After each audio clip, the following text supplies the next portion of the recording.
नारा सच था, सच हमेशा साकार होता है, आप जानते ही हैं।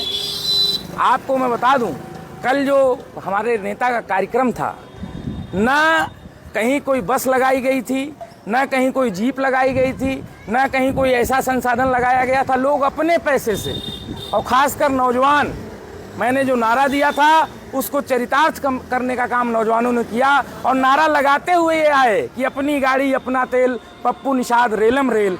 और जो भीड़, जो जनसमूह वहाँ पर एकत्रित हुआ, माननीय अखिलेश यादव जी की जनसभा में बैरिकेडिंग टूट गई, पुलिस अस्त व्यस्त हो गई, और इतना भारी जनसमूह आया अपने नेता को सुनने कि एक इतिहास कायम हो गया संत कबीर नगर की धरती पर। मैं धन्यवाद ज्ञापित करना चाहूँगा नौजवानों को खासकर। कहेंगे संजय निषाद जी अपना कैबिनेट मंत्री पद बचा रहे हैं, उनका बेटा चुनाव हार चुका है, अब वो उतरे हैं अपना कैबिनेट मंत्री पद बचाने के लिए। अगर उनका अब चूंकि हारना तय है तो सोच रहे हैं थोड़ी मेहनत कर ली जाए, ताकि देश प्रदेश में नेतृत्व तक ये मैसेज जाए कि भाई संजय निषाद जी ने तो मेहनत की थी। लेकिन मैं आपसे बताना चाहता हूँ, उनका बेटा जो संत कबीर नगर के मौजूदा सांसद हैं आदरणीय परवीन निषाद जी, जिनका घर गोरखपुर जनपद में पड़ता है, यहाँ के नौजवानों ने, यहाँ के एक एक गरीब मजलूम किसान, सड़क पर चलने वाले लोगों ने मन बना लिया है कि अब की बार उनको राप्ती पार करने का काम यहाँ की जनता करेगी। ये कहने वाली बात है। अच्छा, आप एक बात बताइए, हम लोग समाजवादी पार्टी के लोग हैं, हमने कभी आपसे कहा कि अंकुर राज तिवारी बाहरी हैं? हमने आपसे कभी कहा कि गणेश चौहान बाहरी हैं? हमने आपसे कभी कहा कि अनिल त्रिपाठी बाहरी हैं? हमने आपसे कभी कहा था कि शरद त्रिपाठी बाहरी हैं? हमने आपसे कभी कहा कि इंद्रजीत मिश्रा, अष्टभुजा शुक्ला बाहरी हैं? जो यहाँ के जनपद का रहने वाला है, भले वो भारतीय जनता पार्टी का ही हो, हमने उसका सम्मान किया है। और कहीं ना कहीं परवीन निषाद जी और उनके बेटे, उनके पिताजी और उनके भाई हमारे जनपद के भाजपा की राजनीति को भी खत्म करने का काम कर रहे हैं। जो पद, जो प्रतिष्ठा, जो सम्मान, जो टिकट हमारे जनपद के नेताओं को भारतीय जनता पार्टी का मिलना चाहिए था, वो टिकट गोरखपुर से आके लोगों को मिल रहा है।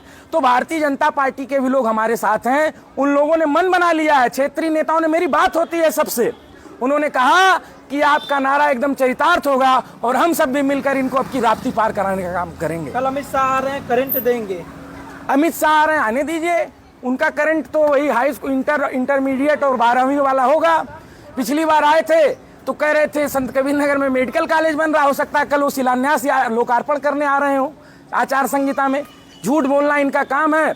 अब की जनता जान चुकी है, जनता ने मन बना लिया है आदरणीय लक्ष्मीकांत और पप्पू निषाद जी के जो है पक्ष में। और मैं कल गया था जिस मीटिंग में, जो सभा हुई थी, मैं आपसे बता रहा हूँ, समाज का कोई ऐसा वर्ग नहीं है, कोई ऐसी जात नहीं है, जात धर्म संप्रदाय के बंधन टूट चुके हैं। और आदरणीय लक्ष्मीकांत और पप्पू निषाद जी भारी अंतर से जीतकर संत कबीर नगर की लोकसभा क्षेत्र की महान जनता के आशीर्वाद से दिल्ली की पंचायत में जाएंगे। ये कल की भीड़ ने बता दिया है। हमारे नेता का विजन है, हमारी जो मेन दल है, हमारा जो मेन घटक दल है, या हम जिस जो इंडिया गठबंधन अलायंस के जिस हिस्सा है, कांग्रेस पार्टी और समाजवादी पार्टी का मैनिफेस्टो ऐसा है। कांग्रेस पार्टी का ऐसा मैनिफेस्टो है, तमाम विकास के कार्य हैं, तमाम योजनाएं हैं, लोगों को सीधे लाभ मिल रहा है, समाज के हर वर्ग को, लोगों को लाभान्वित करने का हम लोगों ने वादा किया है। और ये पूरी दुनिया जानती है, पूरा भारत जानता है कि अगर कांग्रेस पार्टी या समाजवादी पार्टी कोई वादा करती है, जब भी उनको अवसर मिलता है तो उसे पूरा करने का काम करती है। भाजपा आरोप लगा रही है कि जहां भी समाजवादी पार्टी का कार्यक्रम होता है वहां बवाल होता, अराजकता फैलाई जाती है, और कहीं ना कहीं कार्यकर्ताओं में अनुशासन नाम की चीज नहीं है। जब लोग अपने मन से पहुंचेंगे, जब अपनी गाड़ी से पहुंचेंगे, अपने तेल से पहुंचेंगे, भाड़े की भीड़ अनुशासन में रहती है, रुपए वाले अनुशासन में रहते हैं। जो संवेदना में आते हैं, जो अपनी भावना को व्यक्त करने आते हैं, उन्हें कोई अनुशासन नहीं रोक सकता, उन्हें कोई पुलिस नहीं रोक सकती, उन्हें कोई बैरिकेडिंग नहीं रोक सकती। जो लोग पैसे पर बुलाए जाते हैं, वो आप जहां कह दोगे यहाँ बैठना है तो वहीं बैठ जाएंगे, यहाँ खड़ा होना है तो वहाँ खड़ा हो जाएंगे। ये सर्कस का काम इन लोगों का है, भारतीय जनता पार्टी के लोगों का। समाजवादी पार्टी के साथ जन भावनाओं की भीड़ है, वो कल चरितार्थ हो गया, इसीलिए बौखलाहट है इन लोगों के बीच में। और समाजवादी पार्टी के यूथ फ्रंटल के भी सभी लोगों ने अपना काम किया। हम लोग एक वॉलंटियर के रूप में भी वहाँ काम कर रहे थे। जब उत्साह चरम पर होता है, जब उत्साह जमीन से होता है तो आसमान तक बात जरूर जाती है। और कल की जो भीड़ थी, कल का जो कार्यक्रम था, इससे पता चल गया कि कितना करंट है, अंडर करंट है। पप्पू निषाद जी चुनाव नहीं लड़ रहे हैं, यहाँ की जनता चुनाव लड़ रही है। और यहाँ की जनता ने मन बना लिया है कि अब की बार राप्ती पार।